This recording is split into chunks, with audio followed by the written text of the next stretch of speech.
Halo, assalamualaikum warahmatullahi wabarakatuh. Perkenalkan, nama saya Milenia Nur Fadila Rahma dari kelas Sosiologi Universitas Negeri Surabaya.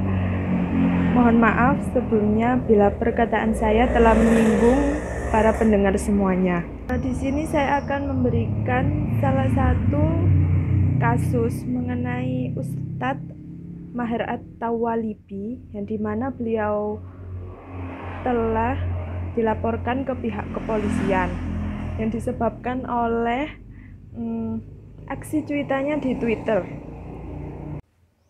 Dari postingan tersebut yang menyebabkan beliau dilaporkan ke penjara. Isi postingan tersebut yakni ia tambah cantik ketika pakai hijab kayak kiainya Banser. Dari postingan tersebut ditujukan kepada foto dari Kiai NU yakni Habib Lutfi bin Yahya.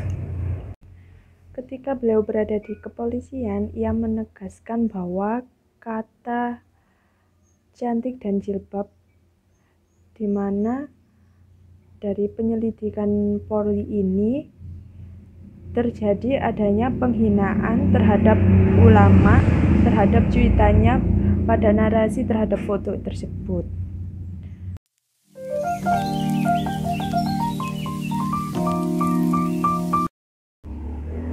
Maka dari itu, postingan yang menyebabkan kasus ini terdapat dari dua kata itu, yakni cantik dan jilbab, yang dimana kiai yang dihina itu merupakan seorang laki-laki, dan hal itu juga menjadi hal yang serius untuk ditanggapi karena merujuk pada kata cantik itu, dimana cantik ketika memakai jilbab itu dilakukan oleh seorang perempuan.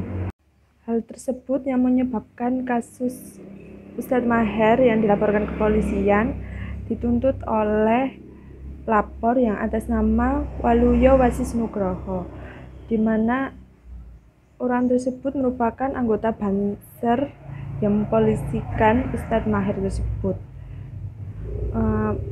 Kepolisian juga menduga hal ini akan menimbulkan perpecahan antar golongan atau masyarakat, yang dimana bahwasanya ulama itu yang diutamakan adalah Islam, agama Islam, sehingga beliau juga mewakili dari penamaan tokoh orang-orang yang mempunyai nilai religi yang tinggi dan tidak sembarangan, sehingga ada beberapa orang yang tidak terima dan melaporkan kasus tersebut, khususnya dari rekan-rekan dari Nahdlatul Ulama yang melaporkan peristiwa tersebut atas nama penghinaan yang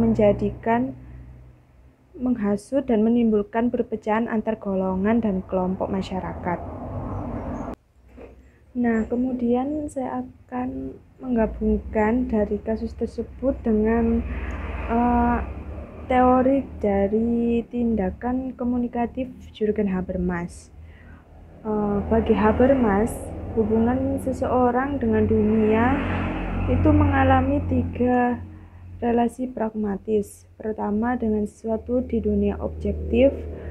Yang kedua, dengan dunia sosial sebagai totalitas hubungan antar pribadi.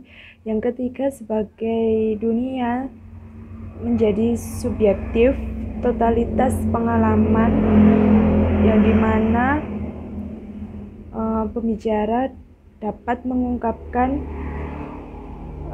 setiap hal yang dilakukannya di hadapan orang banyak dengan kebebasan.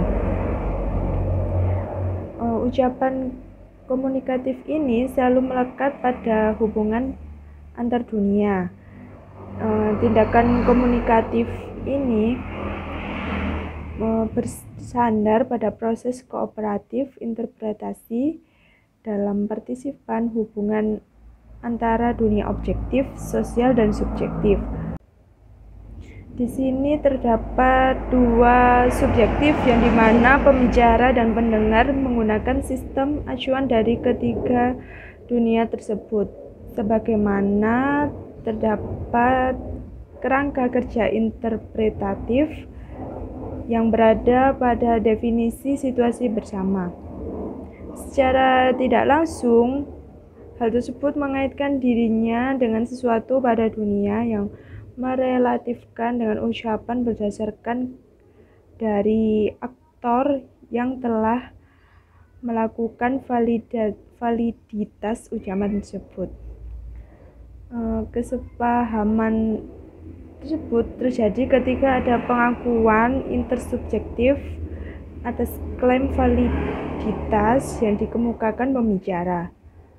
Untuk itu, pendengar ketika menerima kebenaran terhadap pernyataan umum juga mengalami keraguan dan kejujuran pembicara atau kesesuaian ucapannya dengan norma. Proses yang terjadi dalam ucapan komunikasi adalah konfirmasi, pembuktian, pengubahan, dan penundaan, di mana terjadi pertanyaan keseluruhan. Proses definisi dan redefinisi ini telah berlangsung dari elemen dunia subjektif yang dimana telah dibentuk oleh beberapa situasi yang tidak didefinisikan secara kalayak yang terjadi secara kaku atau konteks relevansinya.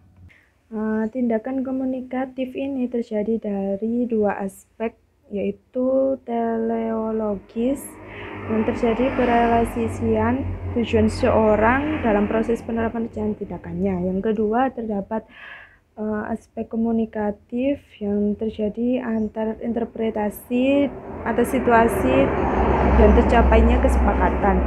Dalam tindakan komunikatif ini, yang dimana partisipan menjalankan rencananya secara kooperatif berdasarkan definisi situasi bersama. Jika definisi situasi bersama tersebut harus dinegosiasikan lebih dahulu untuk mencapai kesepakatan dalam kerangka kerja definisi yang dilakukan jika adanya situasi yang gagal. Maka pencapaian konsensus ini dapat menjadi tujuan tersendiri.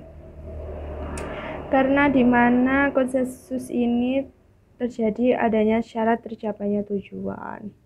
Namun keberhasilan ini juga harus dicapai dengan adanya tindakan teleologis dan konsensus yang lahir dari pemahaman dalam kriteria situasi tersebut, yang harus dijalani dan ditanggulangi dengan baik atau tidak baik.